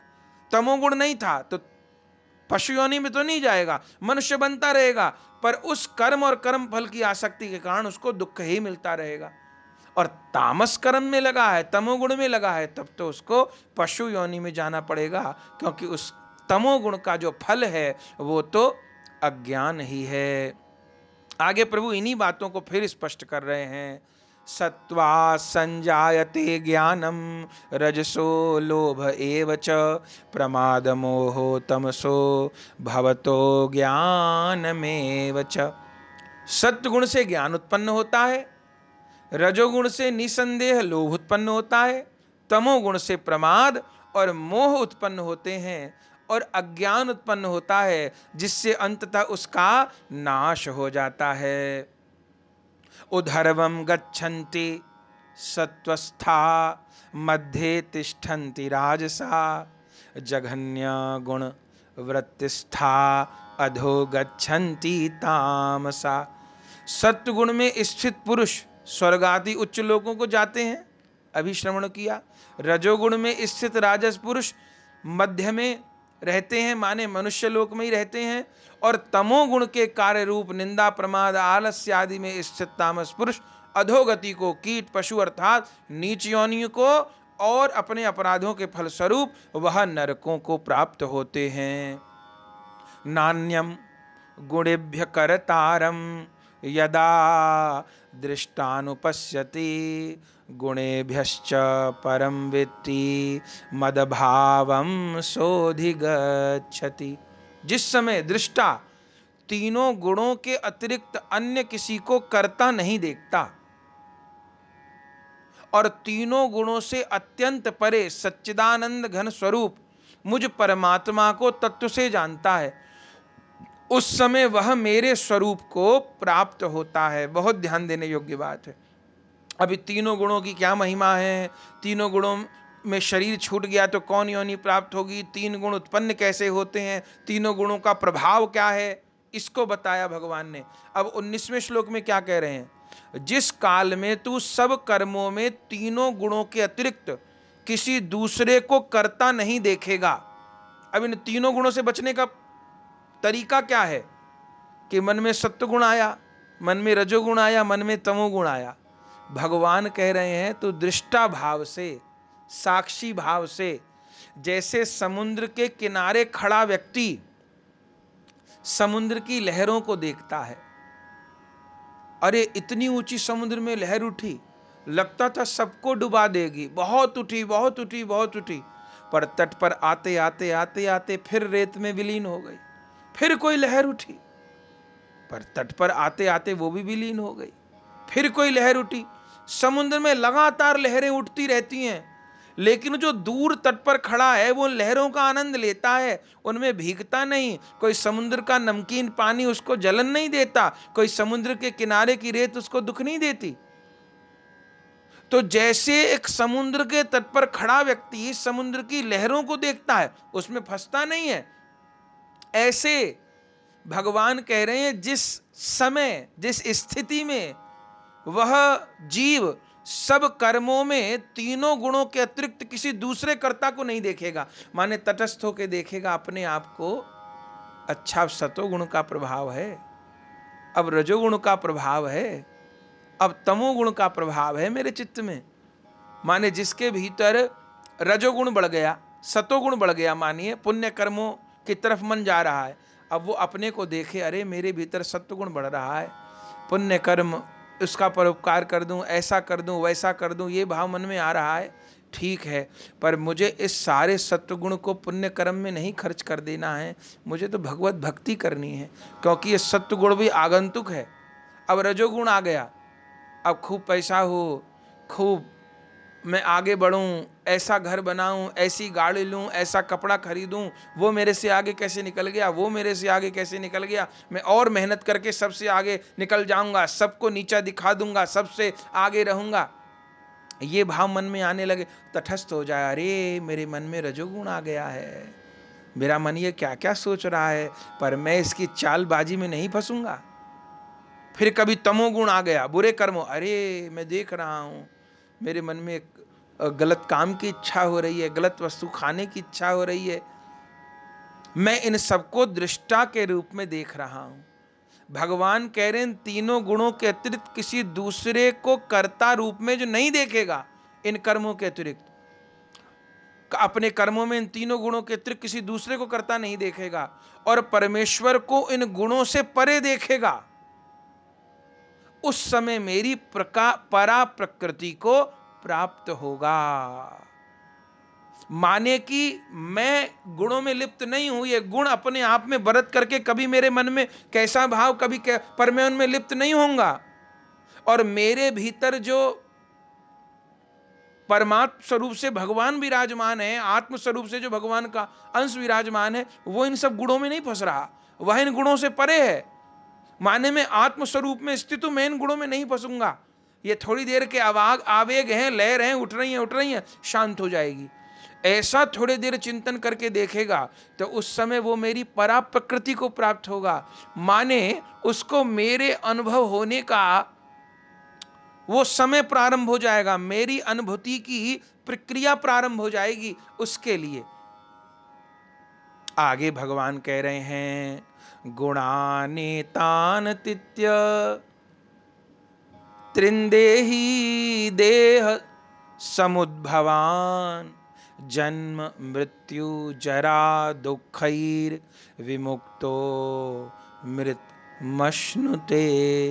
यह पुरुष शरीर की उत्पत्ति के कारण रूप इन तीनों गुणों को उल्लंघन करके जन्म मृत्यु वृद्धावस्था और सब प्रकार के दुखों से मुक्त हुआ परमानंद को प्राप्त होता है। यह पुरुष शरीर की उत्पत्ति के कारण रूप, शरीर की उत्पत्ति के कारण कौन कौन है? बुद्धि, अहंकार और मन, 5 ज्ञानेंद्रियां, कर्मेंद्रियां, पंच महाभूत, 5 इंद्रियों के विषय, रूप रस शब्द गंध स्पर्श। इस प्रकार इन 23 तत्वों का पिंड रूप यह स्थूल शरीर प्रकृति से उत्पन्न होने वाले गुणों का ही कार्य है। इसलिए इन तीनों गुणों को इसकी उत्पत्ति का कारण कहा गया है। ये शरीर इसी से उत्पन्न होता है। तो देह की उत्पत्ति के कारण रूप तीनों गुणों का उल्लंघन करके, माने तमोगुण में तो फंसे ही नहीं, रजोगुण में तो फंसे ही नहीं, सतोगुण में भी नहीं फंसे, एक भक्त के लिए तीनों गुणों का उल्लंघन करके वह जन्म मृत्यु वृद्धावस्था सब दुखों से मुक्त हुआ जीवात्मा इसी जीवन में अमृत को प्राप्त हो जाता है। माने जिसने अपने रजोगुण, सतोगुण, तमोगुण की पार पाली, माने मन के आवेगों में नहीं भाग, दृष्टा की तरह अपने मन को देख रहा है, उस समय अपने मन को समझा रहा है, अरे मैं तो भगवान का अंश हूं, मैं तो आत्मा हूं, ये देह तो मुझे भगवत प्राप्ति के लिए मिली है। ये कभी मेरे मन में कैसा भाव आता है, मैं कैसा बन जाता हूं, कभी मेरे भीतर तमोगुण आता है, मैं राक्षस जैसा बन जाता हूं, मेरे कर्म एक जानवर के जैसे हो जाते हैं, कभी मेरे भीतर रजोगुण आता है तो मैं कैसा एकदम पागल जैसा हो जाता हूं, ना करने योग्य भी काम कर डालता हूं, मुझे कैसी पागल किसी धुन सवार हो जाती है, मैं पैसे के पीछे पागल हो जाता हूं, कभी संबंधों के पीछे पागल हो जाता हूं, कभी आसक्ति के पीछे पागल हो जाता हूं, और कभी मेरे भीतर सत्गुण आता है तो सत्कर्म करने की इच्छा होती है पर भगवान के भजन की इच्छा नहीं होती। ये तीनों गुण बारी बारी से भाव से मेरे मन को कभी कहीं कभी कहीं कभी कहीं ले जाते हैं। अरे मैं कहीं नहीं बहूंगा, मैं तो गोविंद का दास हूं, मैं इन तीनों गुणों का उल्लंघन करके परमानंद में निमग्न होऊंगा, गोविंद की भक्ति में निमग्न होऊंगा। ये गुण तो आते जाते रहेंगे, जन्म मृत्यु वृद्धावस्था और सब दुखों से मुक्त हुआ जीवात्मा जो इन गुणों का उल्लंघन कर देता है, इसी जीवन में अमृत को प्राप्त हो जाता है। जब ऐसा कहा भगवान ने, तब अर्जुन के हृदय में अब प्रश्न उत्पन्न हुआ। अर्जुन क्या पूछ रहे हैं? 21वें श्लोक में अब अर्जुन प्रश्न कर रहे हैं। अर्जुन उवाच कैरलिंगैस्त्रिन् गुणानेतानतीतो भवति प्रभो किमाचारः कथं चैतांस स्त्रीन् गुणानती वर्तते। अर्जुन बोले, इन तीनों गुणों से अतीत पुरुष किन किन लक्षणों से युक्त होता है और किस प्रकार के आचरणों वाला होता है, तथा हे प्रभु मनुष्य किस उपाय से इन तीनों गुणों से अतीत होता है। अब तीनों गुणों की महिमा भगवान बता दी है। रजोगुण से उच्च लोकों की प्राप्ति हो जाएगी, फिर लौट के संसार में आना पड़ेगा। रजोगुण भीतर चलता रहता है, रजोगुण में शरीर छूट गया तो आसक्ति के कारण उसी परिवार में गिरना पड़ेगा, अन्य परिवार में आना पड़ेगा, दुख में जीवन व्यतीत होगा। तमोगुण में शरीर छूट गया तब तो अधो योनि को प्राप्त हो जाएंगे। और भगवान कह रहे हैं जो इन तीनों गुणों का उल्लंघन करके और मेरे में मन को लगाता है वह मुझको प्राप्त करता है। तो अब अर्जुन की जिज्ञासा है, इन तीनों गुणों से अतीत पुरुष किन लक्षणों से जाना जाता है? हमको कैसे पता चलेगा कि कोई व्यक्ति इन तीनों गुणों से अतीत हो चुका है? या ये कहिए 3 गुणों से अतीत पुरुष के लक्षण क्या हैं, उसका आचरण, उसका रहन सहन किस प्रकार का होता है, उसका आचरण किस प्रकार का होता है, और ये भी बता दीजिए कि किस साधन के द्वारा इन तीनों गुणों को जीता जा सकता है, इन तीनों गुणों से अतीत हुआ जा सकता है, ये भी आप बताइए। अब भगवान आगे के श्लोकों में उस 3 गुणों से अतीत पुरुष के लक्षण बताएंगे। श्री भगवान उवाच प्रकाशम च प्रवृत्तिम च मोहमेव च पांडव ना द्वेष्टि संप्रवृत्तानि न निवृत्तानि कांक्षति।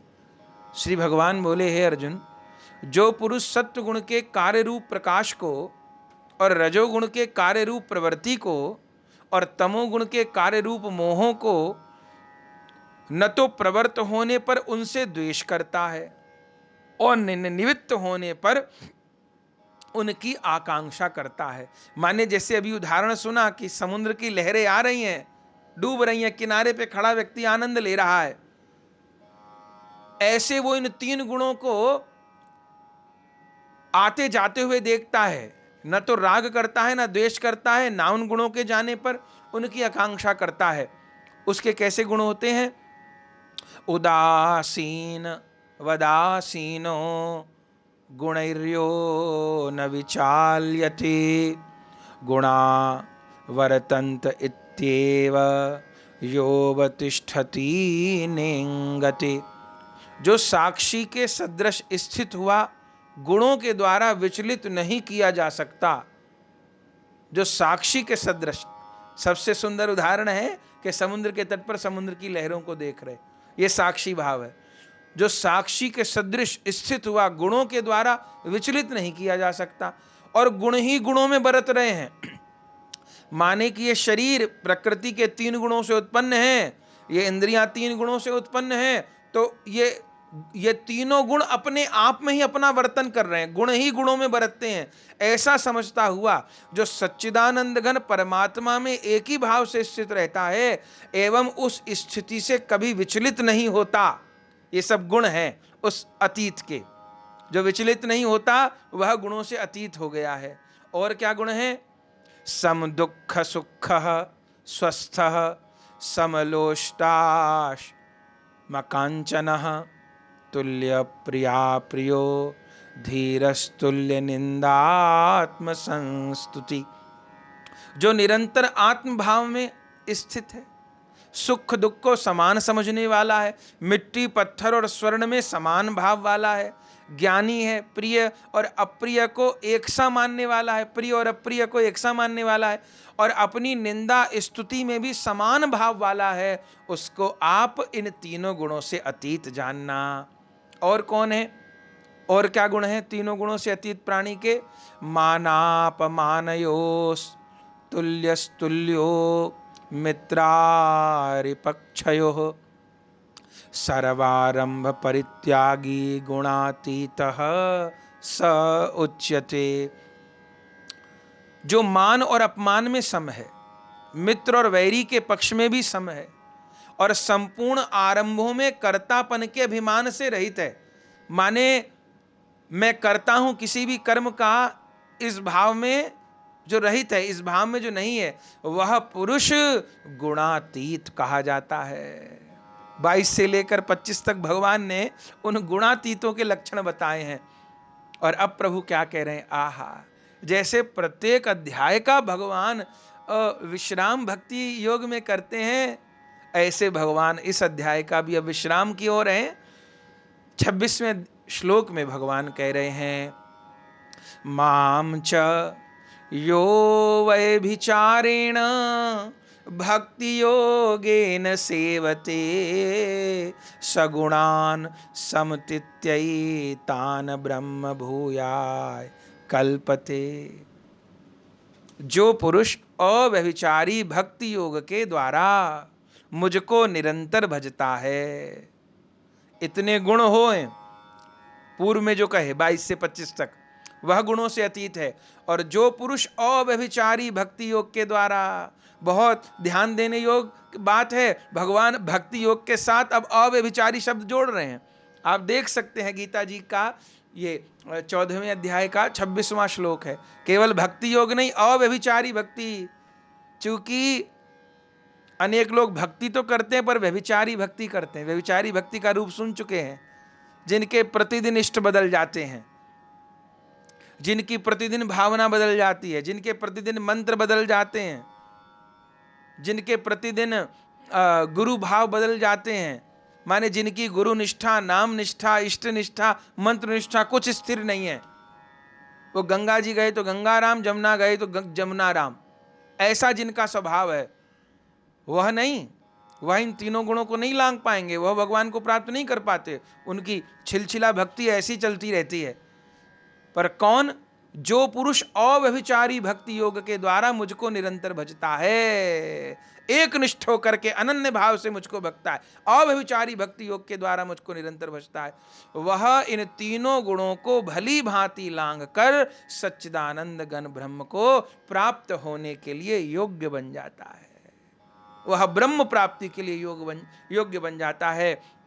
और अब अंत में भगवान कह रहे हैं, ब्रह्मणो ही प्रतिष्ठा मामृतस्या व्ययस्य च शाश्वतस्य च धर्मस्य सुखस्यैकान्तिकस्य च। क्योंकि उस अविनाशी पर ब्रह्म का और अमृत का, नित्य धर्म का, अखंड एक रस आनंद का आश्रय मैं ही हूं। माने वो तीनों गुणों का उल्लंघन करके ब्रह्म को प्राप्त हो जाता है। तो भगवान कह रहे ब्रह्म कोई और नहीं है, परम सुख स्वरूप अमृत, अविनाशी और सनातन निर्विशेष ब्रह्म का मैं ही आश्रय आधार हूं। इस बात को हम लोग सुन चुके हैं। ब्रह्म को प्राप्त होगा तो ब्रह्म कौन है? माने स्वयं सगुण साकार भगवान सूर्य हैं, और उस मानो भगवान सूर्य हैं तो उस सूर्य की जो लालिमा आभा है, वह आभा ही उन भगवान का परमात्म स्वरूप है। और यदि सूर्य भगवान है तो उसकी जो किरणें हैं, वह किरणें ही ब्रह्म है। तो किरणों का आधार कौन हुआ? सूर्य ही हुआ ना। या सूर्य से जो लालिमा निकलती है सवेरे के समय, संध्या के समय, वो लालिमा कहां से आ रही? स्वतंत्र तो नहीं ना, उस सूर्य का ही आधार है ना। तो सगुण साकार श्री कृष्ण तो सूर्य हैं, वह भगवान गोलोक बिहारी श्याम सुंदर स्वर, वह सूर्य हैं। और उसी सूर्य का जो लालिमा युक्त प्रकाश है, उसी को परमात्मा मान लीजिए। और उसी सगुण साकार ब्रह्म का जो प्रकाश है, जो किरणें हैं दूर तक छिटक रही हैं, वह ब्रह्म है। तो पहले ब्रह्म के रूप में अनुभूति होती है, फिर परमात्मा के रूप में अनुभूति होती है, और अंततः भगवान के रूप में अनुभूति होती है। माने जिसको ब्रह्म का अनुभव हो रहा है, वो सूर्य की किरणों का आनंद ले रहा है, अभी बहुत दूर है उस परम तत्व से, उस यथार्थ भगवत उपलब्धि से बहुत दूर है। फिर और आगे बढ़े सूर्य की किरणों के आधार पे तो लालिमा युक्त आभा दिखाई दी, सूर्य मंडल दिखाई पड़ा, तो अब परमात्मा रूप में दर्शन हो रहे। और आगे बढ़ गए और अंत में अब उस लालिमा पे भी नहीं रुके, साक्षात सूर्य का परिकर के साथ में, उसकी दिव्य शोभा के साथ में यथार्थ रूप का दर्शन कर लिया। तो समझिए सगुण साकार श्री गोविंद को प्राप्त कर लिया, उनके धाम को प्राप्त कर लिया। तो भगवान कह रहे हैं उस अविनाशी पर ब्रह्म का, उस अमृत का, उस नित्य धर्म का, उस अखंड एक रस आनंद का आश्रय मैं ही हूं। तो हे अर्जुन, तो इन तीनों गुणों का उल्लंघन करके, सत्व रजतम, इन तीनों गुणों का उल्लंघन करके एकमात्र मुझ में ही चित्त लगाकर मेरा निरंतर भजन करेगा, तो ये तीन गुण तुझको उलझाने वाले नहीं होंगे, अंततः तू मुझको ही प्राप्त करेगा। इस बात को भगवान ने इस 14वें अध्याय में कहा। जिस अध्याय में भगवान ने तीनों गुणों की चर्चा की, तो इस अध्याय का नाम भी गुणत्र विभाग योग है। तो इस अध्याय को विश्राम दिया जा रहा है इसी भाव के साथ कि हम भी इन तीनों गुणों से ऊपर उठें।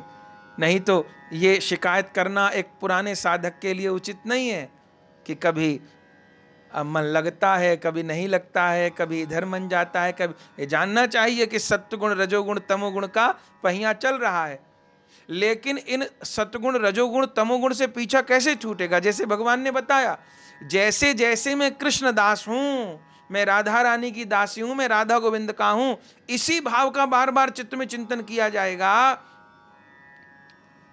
तब फिर इन गुणों का प्रभाव चित्त पे कम होगा।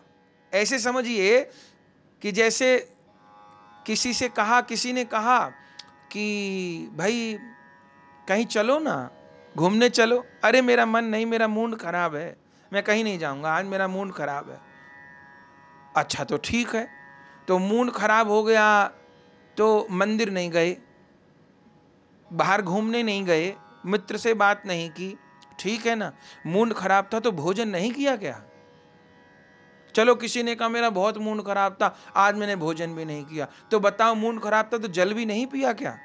चलो कोई कह देगा मूड खराब था मैंने जल भी नहीं पिया, तब आखिरी बात मूड खराब था तो सांस नहीं ली क्या?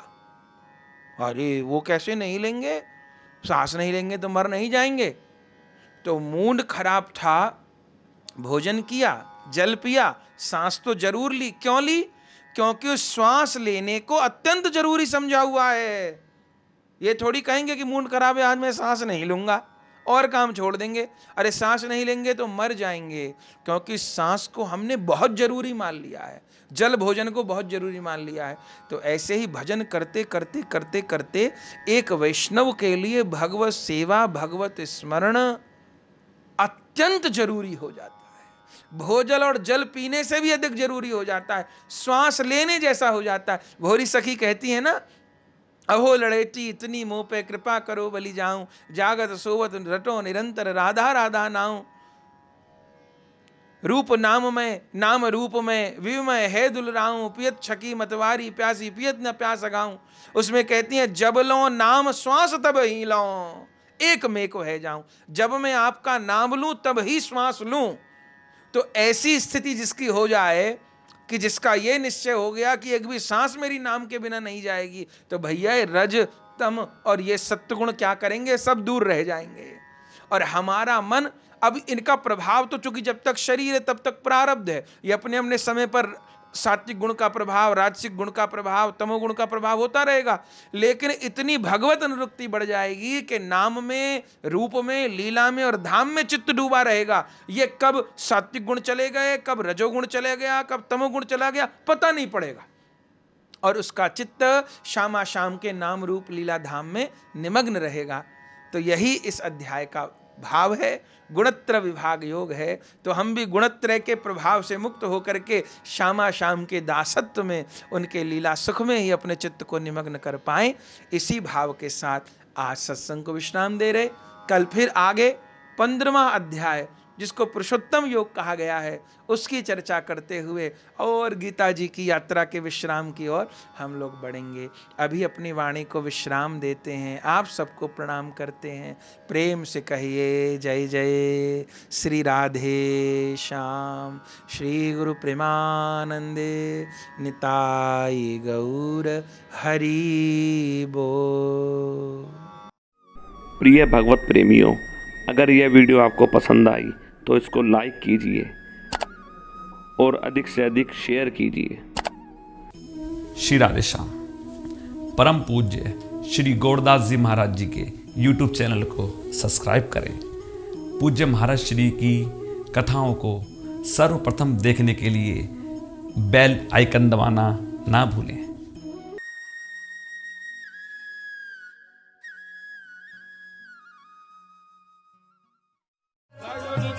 राधे श्याम हरे कृष्ण हरे राम, राधे श्याम हरे कृष्ण हरे राम, राधे श्याम हरे कृष्ण हरे राम, राधे श्याम हरे कृष्ण हरे राम, राधे श्याम हरे कृष्ण हरे राम, राधे श्याम हरे कृष्ण हरे राम, राधे श्याम हरे कृष्ण हरे राम, राधे श्याम हरे कृष्ण हरे राम, राधे श्याम हरे कृष्ण हरे राम,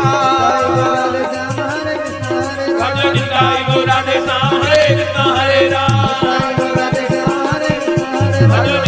राधे श्याम हरे कृष्ण हरे राम, राधे श्याम हरे कृष्ण हरे राम, राधे श्याम हरे कृष्ण हरे राम, राधे श्याम हरे कृष्ण हरे राम, राधे श्याम हरे कृष्ण हरे राम।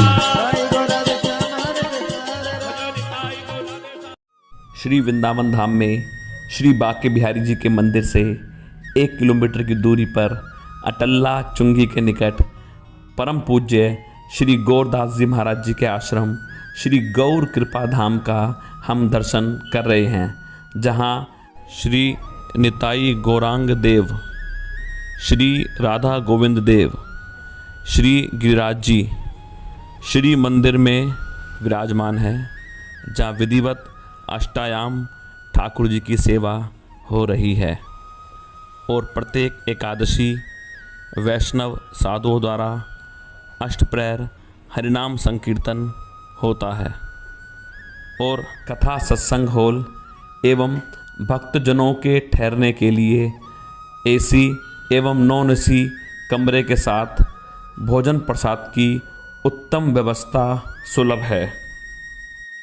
यदि आप परम पूज्य श्री गौरदास जी महाराज जी के आश्रम श्री गौर कृपा धाम में ठहरना चाहते हैं या कोई जानकारी प्राप्त करना चाहते हैं तो संस्था के नंबरों पर संपर्क कर सकते हैं। हमारा नंबर है 9958163312।